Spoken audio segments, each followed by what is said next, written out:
We're ready for the start. They're off.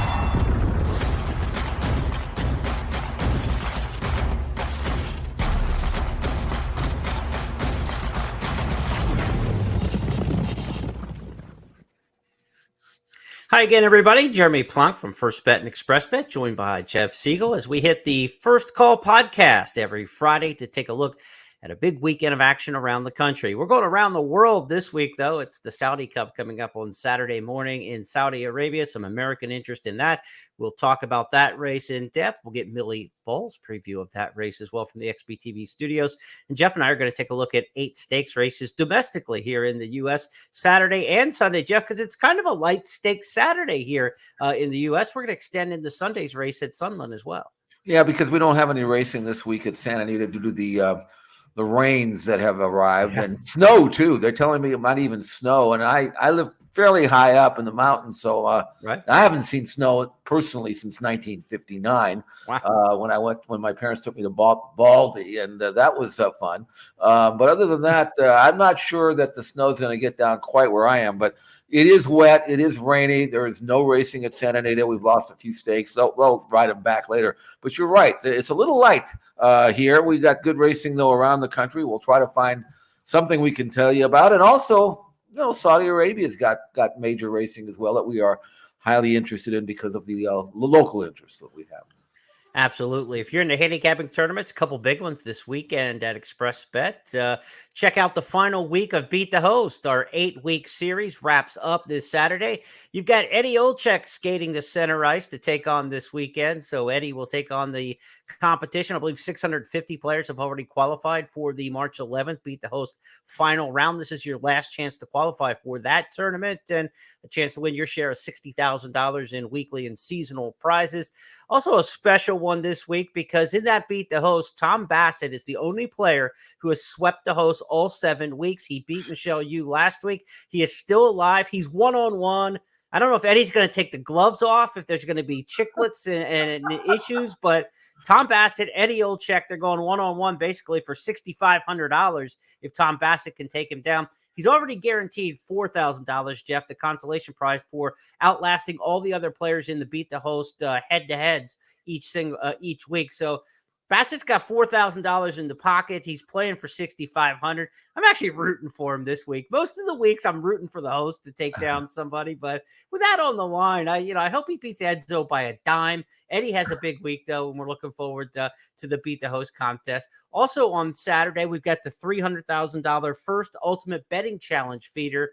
Those races will be all Gulfstream Park this weekend because of the cancellation of Santa Anita. So if you want to qualify for the Ultimate Betting Challenge, which is the second biggest handicapping tournament we run at ExpressBet throughout the entire year, to get qualified for that Ultimate Betting Challenge, you can win that feeder tournament, just a $300 live money entry fee and $200 in the live money there. Ultimate Betting Challenge Saturday. The feeder tournament, be sure to play that only at expressbet.com. We encourage our First Bet customers to go over to ExpressBet to play the tournaments there on the platform. Okay, Jeff, let's talk some stakes races. We'll go domestic in just a bit, but let's start out in Saudi Arabia. First post 7:30 a.m. Eastern on Saturday. It's an 8-race card. It caps in the 8th race with the $20 million Saudi Cup. It's the richest race in the world. Will be the final race on the program. About 12:30 Eastern is the post time for the Saudi Cup, that 8th and final race. We want to encourage everybody to go to news.first.com and on the blog section at expressbet.com because Michelle Yu's got coverage of all races. She's got her picks for all 8 races, including some detailed picks for the Saudi Cup. Be sure to check that out. Michelle is on site. Of course, you know her from Santa Anita and XBTV, but she is on site in Saudi Arabia all week. Had some videos up on social media of the workers. Check that out. She's on the international simulcast feed. So we get a little localization, if you will, with Michelle overseas. Jeff Taba, Country Grammar, the 2 big Americans in here. You wrote a good blog this week at expressbet.com comparing the pair of them. As we go into the Saudi Cup, how do you see Taba and Country Grammar in this particular matchup overseas? I'm going to lean towards Country Grammar. He's proven he can shift to the Middle East and be successful. He ran very well in this race last year, then won the Dubai World Cup. So I know that he's a seasoned, hardened veteran. I also thought his most recent win, which was December 26th at Santa Anita in the San Antonio was one of his best races. Frankie Yeah, it was. rode him, put him in the race. Instead of taking him back, I mean, he put him in the race and the horse responded great. I think that's a very, very good jockey horse combo. Yeah. And he's trained. He's not the greatest workout horse in the world, but he's trained well enough. So I like him over Taba, who should run well as well, especially at a 1-turn, a mile and an eighth, which is, I think, will bring out his best. He's got a long run to the far turn, which means he doesn't have to be gunned off his feet, should settle into a great spot. So I think Baffert's got a chance to run 1-2, 2-1, whatever order. Not really that familiar with the others. So I can't really speak to that, but Right. It's going to be a great race. And hey, there's an awful lot of money. And this is more important than any race these horses are going to run all year long for sure. You think with a victory, Country Grammar would go over $21 million in career earnings? He'd blow past Arrogate and be by far, I think Arrogate's at 17 and a half, something like that. He would blow by Arrogate as by far the richest horse in the history of racing. Goes to show we don't count everything with money, but I do like to keep score with money. That is one way I do like to keep score in life, Jeff, that money can be a decent way to do so. If you want to learn more about each of the horses in the Saudi Cup, I wrote a Meet the Contenders blog. You can check out all horses in the field, 13 of them with some research and analysis added in there. So if you're not familiar with the international horses, I did some of the legwork that fans can check out. Millie Ball has a preview now of the Saudi Cup from the XBTV studios. Let's listen in. I'm Millie Ball from the First Studios, and we are previewing the Saudi Cup. It runs this Saturday, February 25th. It's worth $2 million with $10 million US going to the winner. Who's going to win it? Well, here is this year's lineup. Starting with Country Grammar, who drew post position number 2. He was runner-up last year. The winner, Emblem Road, last year, draws post position number 4. And then Tabor towards the outside, post position number 10. One thing I'll note, Country Grammar ran second, only beaten half a length last year, and he was coming off an extended layoff. This time, he's had a perfect prep. He won the San Antonio that I thought would be too short for him, but he was brilliantly ridden by Frankie Dettori, who is back on him again. So let's take a look at a more recent workout. Country Grammar and Tabor, both from the Belt Baffert barn, and they have consistently worked together week after week after week. Tabor's always on the inside, Country Grammar just slightly on the outside there, and usually just a tad behind to start off in the work. But they come together at the wire, and this is the important part to see who can extend and accelerate here. And you can see Tabor, you just got to keep working on him every single step. Both these two coming into the race in great fashion. It should be a dynamite race. All right. Thank you, Millie, for that report. Again, tomorrow morning, Saturday, 7:30 a.m., first post. But if you don't want to get up that early, Jeff, I know it's 4:30 in the morning where you're at. You're probably going to be out building snowmen and sledding and everything like that. Anyway, advanced wagering is open today on Friday, both on the First Bet and Express Bet platforms for the entire Saudi Cup card. So you can get advanced wagering in now. Wake up in the morning with some oatmeal and make some plays early a.m. 7:30 first post for the races at Saudi Arabia, and then 12:30 for the big race, the Saudi Cup tomorrow. Let's look at our Saturday stakes races that we'll handicap here on the podcast across America. We've got 2 from Aqueduct, the Gander and the Stymie. We'll go to Turfway for the Wintergreen. Gulfstream Park Sprint is the big main track race this weekend in South Florida. Oaklawn's got one of its biggest days of the year, probably the second biggest day of the year, the Rebel Stakes card with the Honeybee and the Carousel supporting stakes races that we'll look at from Hot Springs on Saturday. And then we'll look ahead to Sundays. Mind That Bird Derby used to be called the Borderland Derby until a horse named Mind That Bird came through New Mexico and won the 2009 Kentucky Derby. He's got the race, of course, in his name the last several years. The Mind That Bird Derby prep for the Sunland Derby will be on Sunday, and Jeff and I will handicap that one in just a bit. I want to remind you, we mentioned the Beat the Host contest a little bit earlier. you're used to Beat the Host being Gulfstream and Santa Anita racing. With Santa Anita canceled on Saturday, all weekend, of course, with Santa Anita's cancellation, the Beat the Host races, Jeff, will be Gulfstream and Oaklawn. Eddie Olczyk will pick those races. He's got 7 races that he's going to take from Gulfstream, and he's going to take the 3 races from Oaklawn. So a 7-3 split with 3 races at Oaklawn. Let's get to our handicapping now, Jeff. Aqueduct on Saturday. They start off with the Gander Stakes. Not a big field in here, just 5. They're New York breds going a 1-turn mile, but we do have two Triple Crown nominees in here, Dr. Kraft on the inside and Neural Network on the outside for Chad Brown. Maybe these horses, probably too quick of a turnaround to get ready for the Gotham, but maybe we get a Wood Memorial horse out of here. Who do you like? Well, I actually went with Maker's Candy. This is a colt, a New York bred colt that just broke his maiden. Did it stylishly, though. Now, he was beaten in his first start, and then he stepped forward massively in his second start and won his race by almost 7 lengths, earned a 90 Byron number, which towers over the field. Twirling Candy colt, they gave a lot of money for him, $200,000 in the 2-year-old training sale, so he's always been well regarded. And Mike Maker's got this colt from a maiden to a stake, but I don't think that's going to bother him. And I think a 1-turn mile will be perfect for him because he's got speed, but the way he kicked on it last time out at the same distance over the same track, to me, and he's had time off, enough time off anyway, a month off.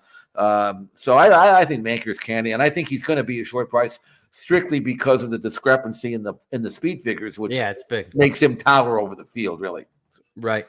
Neural Network comes off a 4th place finish, beaten over 9 lengths in the Jerome Stakes. That race won by Lugan Knight. Arctic Arrogance was second in there. Arctic Arrogance came back and ran decent, but was defeated next out in the Jerome or the Withers would have been the next step on the deal. So Arctic Arrogance came out of there okay. Lugan Knight's going to point towards the Gotham Stakes, so we'll see how that runner for Michael McCarthy fares coming up in a week or so's time. But Neural Network gives us a little bit of balance maybe in barometer on some of those horses from the Jerome Stakes moving forward. Let's go from the 3rd at Aqueduct on Saturday to our next stakes race here on the podcast.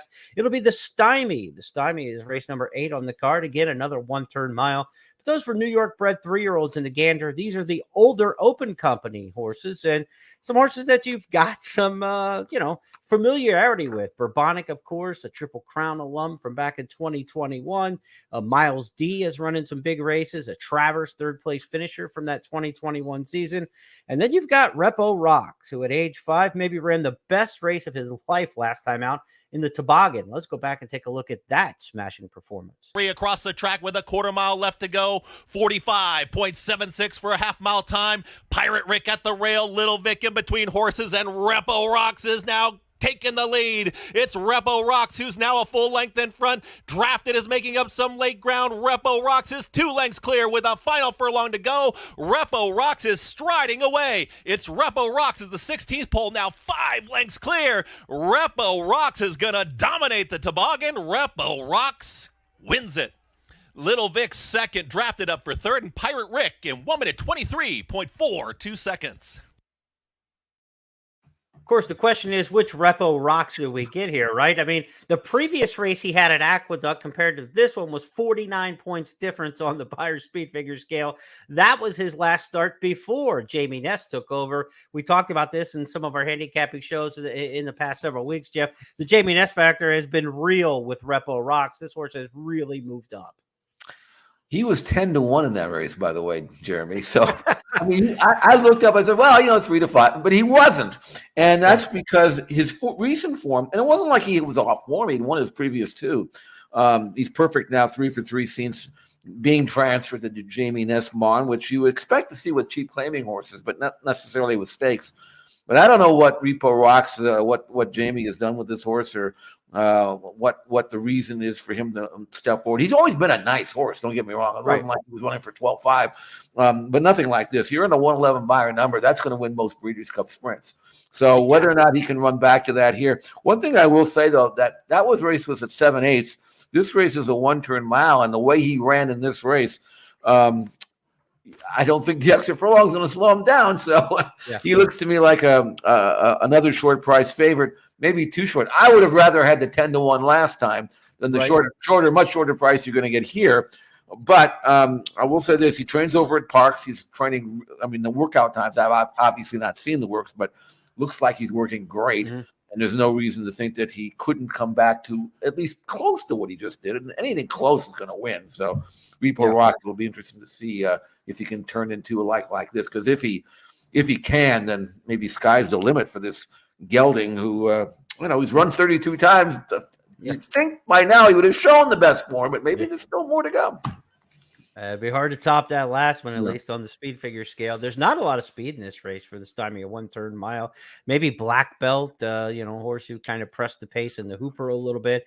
Tough tickets coming out of 2-turn races. There's just not a lot of speed in here. And then, like Bourbonic's maybe one of the classier horses in the race, but, Bourbonic, he's going to fall like 8, 9, 10 lengths out of it and try to make a rally. That's not the easiest trip to do in a race that doesn't have a lot of speed to it. So Bourbonic's going to be running against the race shape.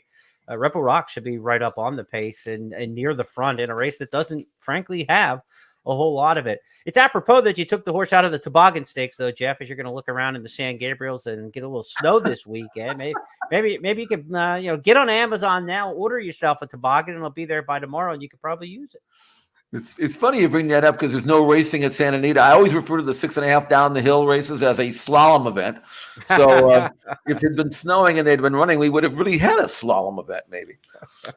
To Turfway for the appropriately named Wintergreen as we continue to commiserate over your poor weather in Southern California. The Wintergreen Stakes, 1 mile at Turfway. These are 4-year-old and up fillies and mares. So the distaff division here on the synthetic, big field in here, capacity group with a couple also eligibles. This should be one of the better betting races of the weekend, you would assume, with the field size. Do we have a standout favorite in here, and who do you like? I don't know if she's a standout. Opening Buzz, and I know her from California and from Del Mar, and she actually broke her maiden over the all-weather at Golden Gate in her debut. This race, obviously, on the all-weather, it's a mile race. Opening Buzz has never two-turned. Pedigree-wise, there shouldn't be an issue to go a mile. She just comes off 2 really impressive wins at Turfway, an allowance race, and then most recently a race called the Wishing Well, which she won from off the pace. And again, sprinting. And you think maybe, is she a late running sprinter? I don't think so. I mean, she's had speed sprinting. And I think from the 3-hole, based on what I can see and who she's close to, Opening Buzz, if she breaks running, she should be right in the fray every step of the way. And I always say, if they don't want to route, they will anyway. First time they try it. First time, yeah. So daughter of Stanford, who himself was a route horse in his day. Sure. I think Opening Buzz can win again. Lightly raced 4 out of 6, and obviously proven over on all-weather tracks. So at 5-2 in the morning line, not sure where she'll close at, but that in a big field, you shouldn't have to worry about getting much less than that. So I like Opening Buzz to continue her winning ways for Jonathan Wong. Pace in this race probably comes from the inside horse Grand Avenue Girl and Burgoo Alley coming off the turf sprint out in your neck of the woods. If she handles the synthetic, Phil D'Amato was the former trainer, now to Mike Maker's barn for this start. So Burgoo Alley should be forwardly placed along with Grand Avenue Girl. Fun thing about this race is I love when a division stays together. These older mares at Turfway, this is the who's who, right? I mean, they ran the Wishing Well Stakes. That was won by Opening Buzz. She's in here. You got the 1-2 finishers out of the My Charmer Stakes. And then you've got the Likely Exchange Stakes, the 1-2-3 finishers out of that race from January 14th. So all the distaff division stakes runners who have been effective at the meet are all in this race. It's kind of a little bit of a regional final, if you will, before they get to the championship round, maybe on the Jeff Ruby undercard coming up a little bit later in the meet. But the gang's all here. I love it when a division like that stays together at a particular track. Let's go to the Gulfstream Park Sprint next as our handicapping around the country continues. We go from a route race on the synthetic in Kentucky to a main track sprint.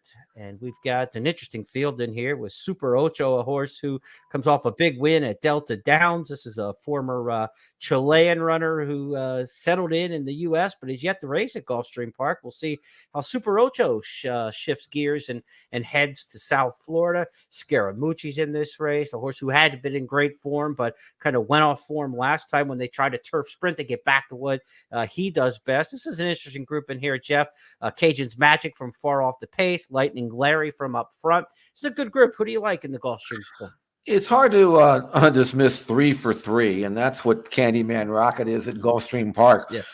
And he's He's a colt. If you remember, he won the Sam F. Davis. He looked like a colt that was going to develop because he had previously won a race by almost 10, and we were all kind of wow, and he was pretty solidly favored in the Tampa Bay Derby 2 years ago, and he's had his issues and all that. But in watching his most recent race, well, again, so it was an allowance race, but boy, he looked like a colt, or now he's a 5-year-old horse that was back and healthy and happy to be healthy. Was part of that pace, pretty quick pace, came away. Won by 2 lengths, but never was really set down in any way, any time at that race. Good, strong number for him. And he's outside here. Now, he's going to get outrun. He's quick, but not that quick. And you got blazing pace, committed front runners in this race inside of him. And I'm pretty sure that Alvarado is going to let that pace go and sit maybe 4 or 5 lengths off the pace and not try to keep up with him. Because if he does, I think that'll take away from Candyman Rocket's late kick. So let's settle, then blast home. And I think if he gets that proper patient ride that he wants, and he's outside so he can do whatever he wants, I think Candyman Rocket can step up and win this race. So I like Candyman Rocket to win the Gulfstream Park Sprint in a race that is absolutely loaded with horses that just need to go to the front.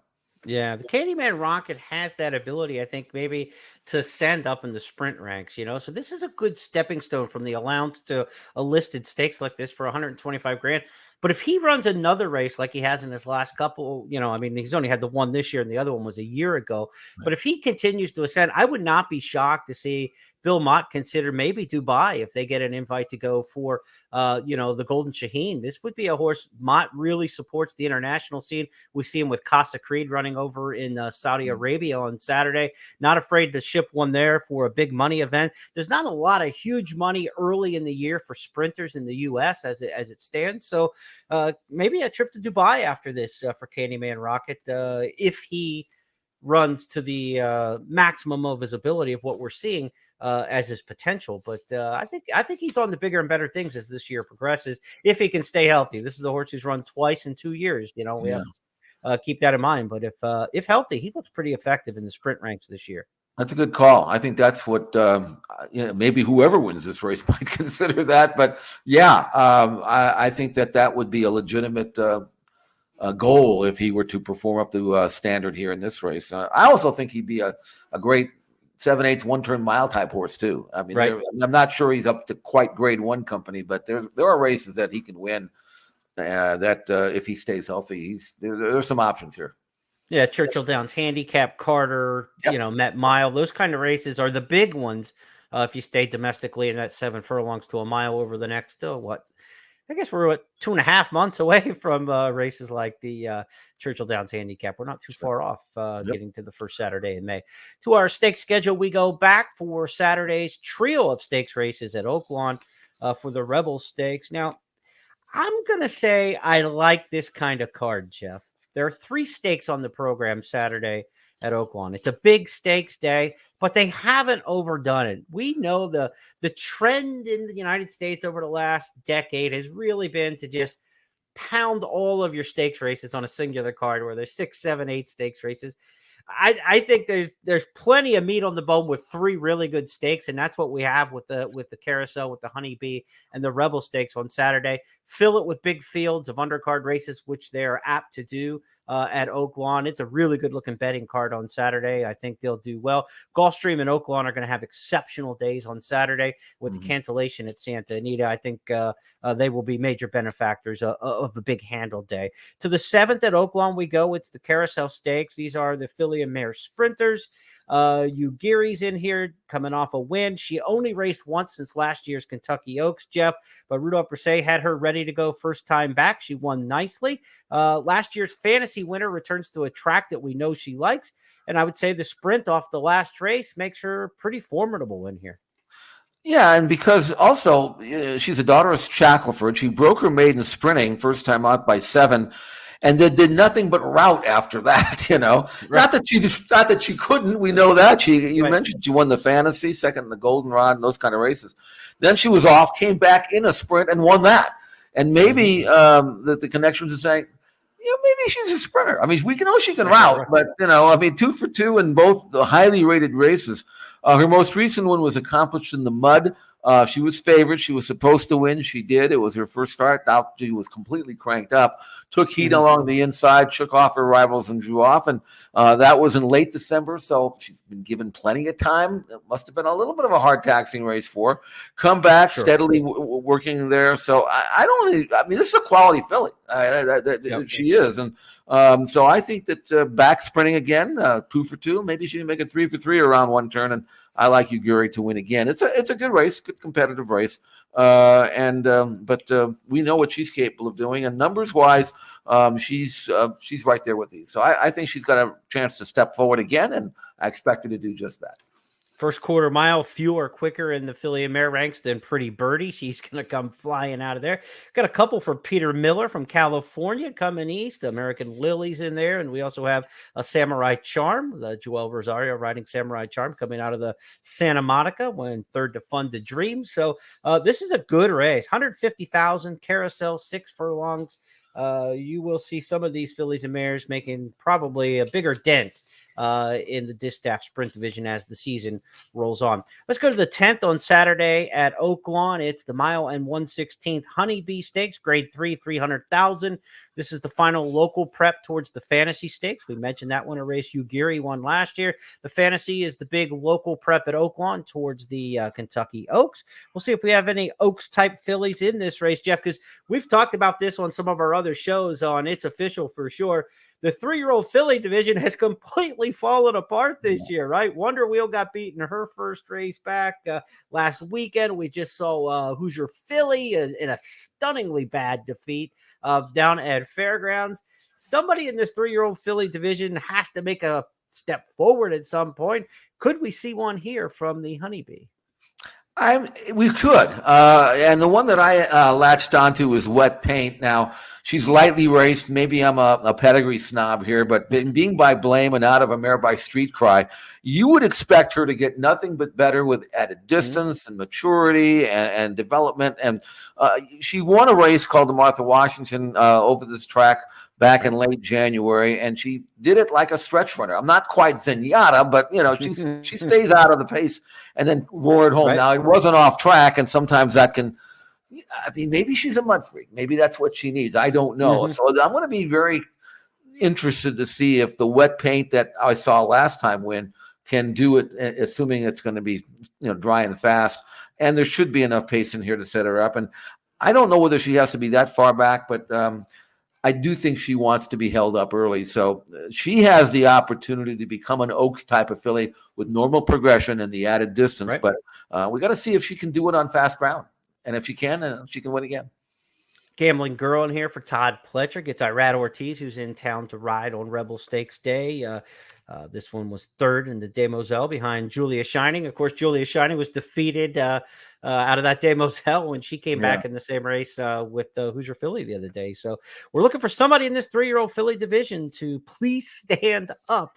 A couple of Remington fillies in here I'm interested in. Do you want to dance? Do you want to dance? Carrie Craddock was the trainer, now turned over to Dallas Stewart. She was a really nice Oklahoma bred last year, but probably overmatched. Olivia Twist is the one, though, that I thought last year at Remington was really exceptional. Her win in the trapeze. She set the pace and faded on a wet track last time in the Martha Washington. Let's hope for fast track. But I saw some video this morning here on Friday as we tape our podcast. I saw some video this morning of the training at Oak Lawn. It looked like a swamp. So we might get a wet track again on Saturday. If that's the case, then Olivia Twist, the way she ran last time out, probably don't want her back on a wet track, but she could rebound if she gets a fast track, I think. One to keep an eye on there in the Honeybee. And if memory serves me, this is the race Secret Oath won last year so impressively. And then she went to take on the boys after that and then back to win the Kentucky Oaks. So the Honeybee has the capability of producing a big Kentucky Oaks winner. We just saw it last year with Secret Oath. Let's go to the main event of the weekend here in the U.S., the $1 million Grade 2 Rebel Stakes, mile and a 16th on the main track. It's the feature race number 11 on Saturday at Oak Lawn Park. And the Rebel has drawn a big field of 11. You see the morning line odds there from the track. Verifying from the rail will start as the morning line favorite. This is a horse coming off a big allowance win last time for trainer Brad Cox. Cox has a couple in here. He also has Giant Mischief interesting in here at 5-2 in the morning line. I think you'll get a better price than that one on Giant Mischief, but Irad Ortiz certainly will take some money. Red Route 1, a horse I know you and I have been talking about in some of our programming. He's got 10-1 offering in the morning line. First 5 in the starting gate, Jeff, trained by Steve Asmussen and Brad Cox. I think Brad Cox has won 6 majors so far this year on the prep trail, going back to the Gun Runner on December 26th at Fairgrounds. So he's run roughshod. So handicapping probably starts to discuss with Brad Cox in the Rebel Stakes, verifying Giant Mischief. These two, Giant Mischief coming off a second in the Springboard Mile at Remington when he just blew the start. Still almost won that race in a good effort. But verifying turned a lot of heads last time, and he's on a lot of top 10 lists from handicappers around the country towards the Kentucky Derby. What do you make of the Brad Cox pair? Well, verifying won his last start by 5. It was an allowance race, and he did it stylishly.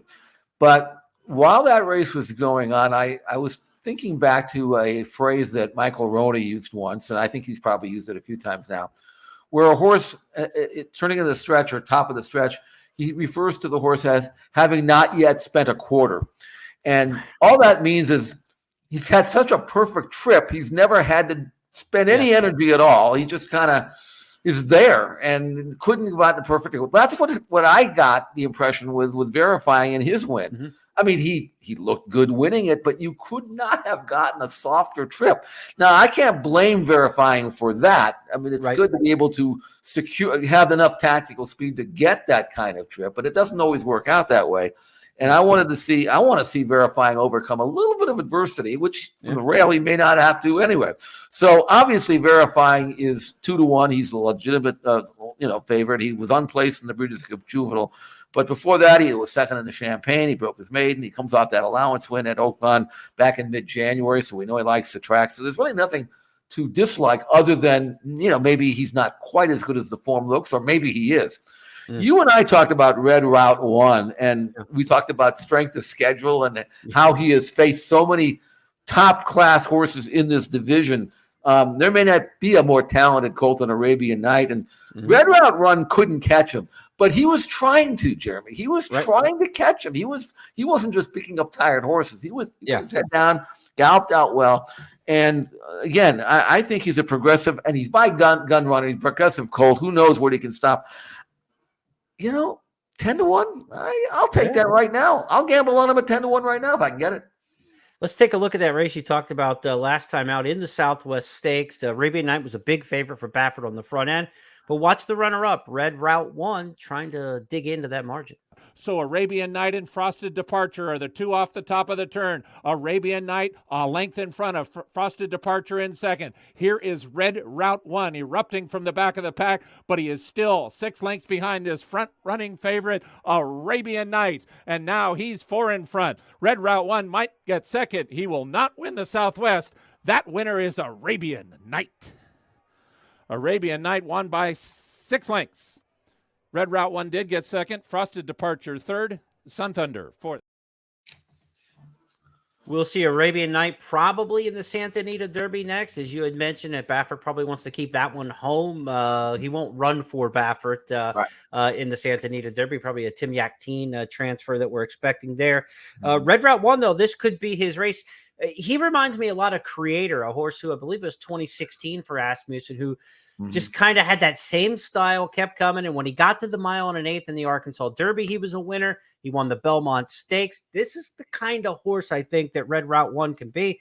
He'll need some pace help in here, but, verifying from the rail, the half-brother to Midnight Bisou is going to show some speed in here. Powerful next door is an Asmussen who can run. Reincarnate, basically wire to wire last time out in the Sham Stakes in Southern California for the aforementioned Baffert. Now has been transferred to Tim Yakteen. Will run under Yakteen's name with Johnny Velasquez riding. Reincarnate's going to be a horse who wants to be up near the front. Confidence Game was near the front in the Lecomte Stakes. That'll be a good measuring stick from Fairgrounds to Oaklawn, and what we make of Instant Coffee and 2 fills out of that race. So Confidence Game's another one up near the front. There should be some speed in this race, and that gives Red Route 1 a very strong puncher's chance at the end, and that's what you want to see in here, Jeff. I do, and that's why it's a gamble. I mean, things have to go right for Red Route 1. He's got to get the fractions. He's got to be able to find room.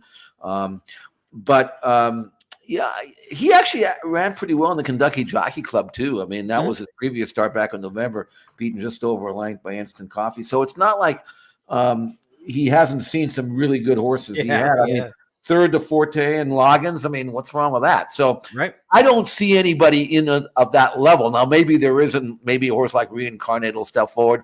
I'm not quite as high on Reincarnate, maybe as the form would suggest. And the same thing for Verifying. So it's a really interesting race, and you win this race, and you got a right to start dreaming, because you got to be a pretty good colt, I think, to win this one.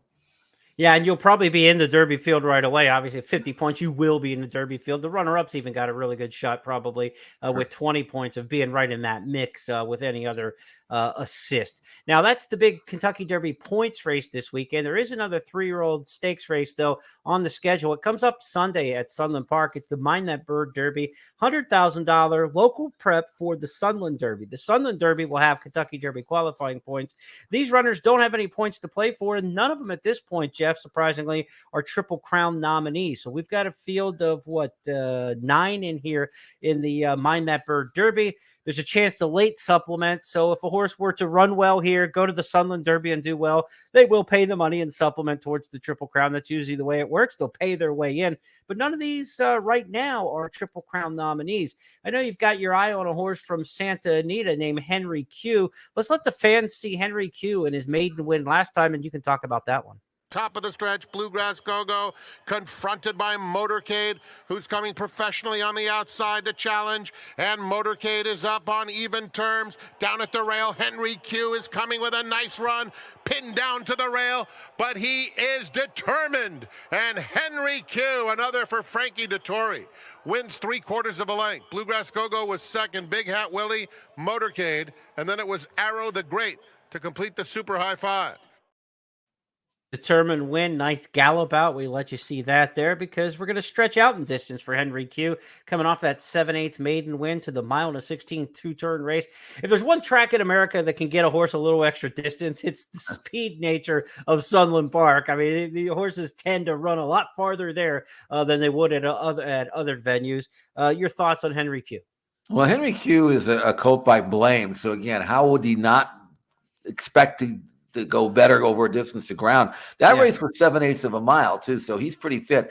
And what the video didn't show was down the backstretch, he was taking a lot of dirt along the inside, and he ran right into it. So while I do think that he should be right up in the front end or close to it coming out of that sprint.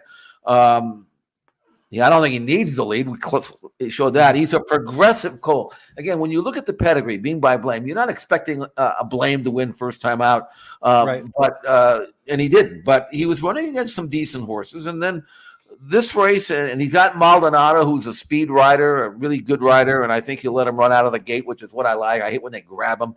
Just let him run out of there and let him be where they want to be. And, I think this is a colt that's progressive. He's, obviously didn't show enough before the Derby nominations closed to be nominated, but I think he still can get in. That's not too late. You can make a late nomination. So I think at 5-2, and again, I don't know what he'll go. These California shippers tend to get a little overbet, but I think Henry Q's a nice horse. I really do. Maybe not. I'm not saying he's going to win the Kentucky Derby, but he can certainly win the Mind That Bird Derby. I can say that. So I like Henry Q. I really do. 4 of these runners come out of the Riley Allison Derby, a race won by One in Vermilion, who's not in this spot. So maybe get a little line on that runner on how the horses out of the Riley Allison run. And as you head towards the Sunland Derby coming up in about a month's time in late March, this race could become a key prep for handicapping that one. That wraps up our handicapping of Saturday and Sunday stakes races for the 25th and 26th. A reminder, no live racing at Santa Anita Friday, Saturday, or Sunday because of the excessive rain. But we've got a lot of action around the country for you and around the world. Be sure, again, to go to news.first.com and the ExpressBet blog section for really blanket coverage. Great job by all the team getting you ready for the races for Saudi Cup Day. A lot of horses you're not familiar with, so additional information certainly helps there. The race of the week is the Saudi Derby, a race that I wrote up. Fingers crossed, we've been hot in the race of the week, $2,700 in returns over the first 7-8 weeks of the year. So we're looking to kind of keep that roll continuing. But I'm stepping out of my comfort zone going international, Jeff. I can tell you that. It's one thing picking winners at Gulfstream or Santa Anita or Oaklawn for me.